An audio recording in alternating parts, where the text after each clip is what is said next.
অত্যন্ত প্রিয়মুখ অধ্যক্ষ জনাব রেজাউল করিম সিকদার। জনাব রেজাউল করিম সিকদার।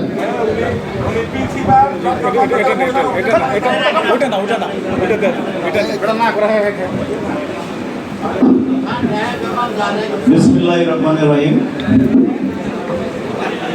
মেঘনা উপজেলার যুগ্ম আহ্বায়ক, আজকে দোয়া মাহফিলের সম্মানিত সভাপতি জনাব অজুল মুন্সি, সঞ্চালনায় আছেন মেঘনা উপজেলার সদস্য সচিব জনাব আজারুল হাসান শাহীন, উপস্থিত আছেন মেঘনা উপজেলার বিভিন্ন পর্যায়ের নেতৃবৃন্দ এবং আরো উপস্থিত আছেন মেঘনা উপজেলার মহিলা ভাইস চেয়ারম্যান, উপজেলা ভাইস চেয়ারম্যান জনাব দিলারা শিরিন।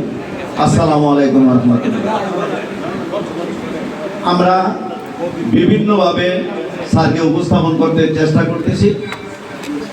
ডক্টর খন্দকার মোশাররফ হোসেন একটি ইতিহাস এবং দাউদকান্দি মেঘনা তিতাস হোমনার জন্য একজন ধূমকেতু, বহুমুখী প্রতিভার অধিকারী স্যার।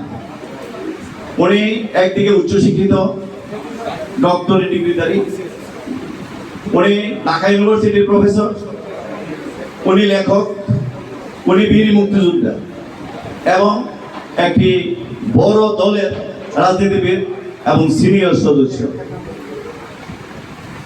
স্যার অত্যন্ত পরিশ্রমী রাজনীতিবিদ, আপনারা জানেন।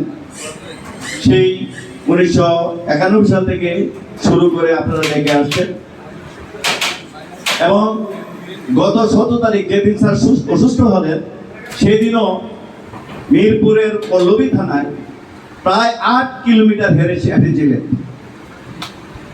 এবং রাত্রেবেলা বাসায় পৌঁছে খাওয়া দাওয়ার পর উনি অসুস্থ বোধ করলেন।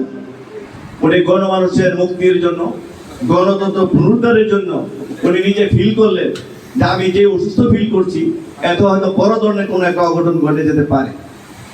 সেই জন্য তিনি পরিবারের সদস্যদের নিয়ে রাজধানীর এভারকেয়ার হাসপাতালে ভর্তি হলেন এবং এখানে আপনারা জানেন, আপনারা অনেকে গিয়েছেন, দেখেছেন স্যারকে। এখানে বেশ কয়েকদিন চিকিৎসা নিয়েছেন। পরবর্তীতে এখানে যেই সমস্যাটা ছিল স্ট্রোক, এবং এটা জাস্ট একটা হালকা ধরনের স্ট্রোক ছিল ব্রেনে, এবং এতে করে তেমন কোনো ক্ষতি হয়েছে না স্যারের, কিন্তু পরীক্ষা নিরীক্ষা দেখা গেল যে ওনার আরো একটু সমস্যা আছে।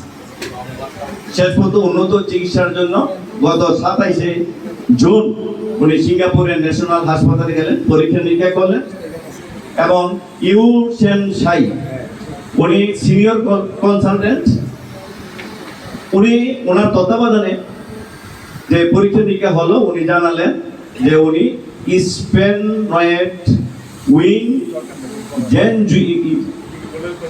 মেনিনজিওমা এই সমস্যা আছে। এই সমস্যার উত্তরণের উপায় হলো দুইটি, একটা হলো surgical radiotherapy, surgical followed by radiotherapy, আরেকটি হলো আপফ্রন্ট রেডিওথেরাপি। ওনার স্বাস্থ্য বিবেচনায় ওনাকে সাজেস্ট করা হলো যে আপফ্রন্ট রেডিওথেরাপির মাধ্যমে ওনার চিকিৎসা হবে।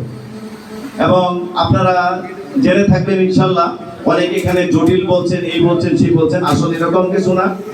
এই চিকিৎসাটা বাংলাদেশ সহ বেশ অনেক দেশেই নাই, কিন্তু কিছু কিছু দেশে আছে এবং এই চিকিৎসাটা শুরু হয়েছে বিগত 100 বছর আগেই। আপফ্রন্ট রেডিওথেরাপি, এইটার মাধ্যমে ওনার চিকিৎসা হবে এবং পরীক্ষা নিরীক্ষা চলছে। আগামী 2-4 দিনের ভিতরে ওনার সেই মূল চিকিৎসা শুরু হবে ইনশাল্লাহ।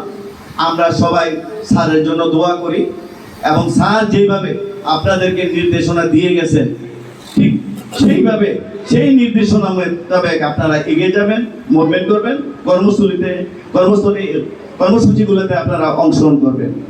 এখানে হয়তো স্যারের অবর্তমানে অনেকে অনেক রকমের প্রলোভন দেখাইতে পারে, অনেক কিছু বলতে পারেন। আমরা কোনো দিকেই আমরা হাত বাড়াবো না, আমরা এই ধরনের কোনো চিন্তা ভাবনা মাথায় নেব না, অতীতে নিয়ে নেই, এখন নেব না, সামনেও নেব না। এবং আমার ছোট ভাই জহিরুল ইসলাম কথাটা আরো পরিষ্কার করে বলেছে, আমি ইঙ্গিতে বললাম, আপনাদের মতো আপনাদেরকে যে নির্দেশনা দেওয়া আছে, পরবর্তীভাবে স্ফূর্তিতে স্যারে ফিরে আসার আগ পর্যন্ত এভাবে চলবেন। স্যার আসার পরে আবার যে নির্দেশনা দেবেন, সেই নির্দেশনা মোতাবেক ইনশাআল্লাহ চলবেন।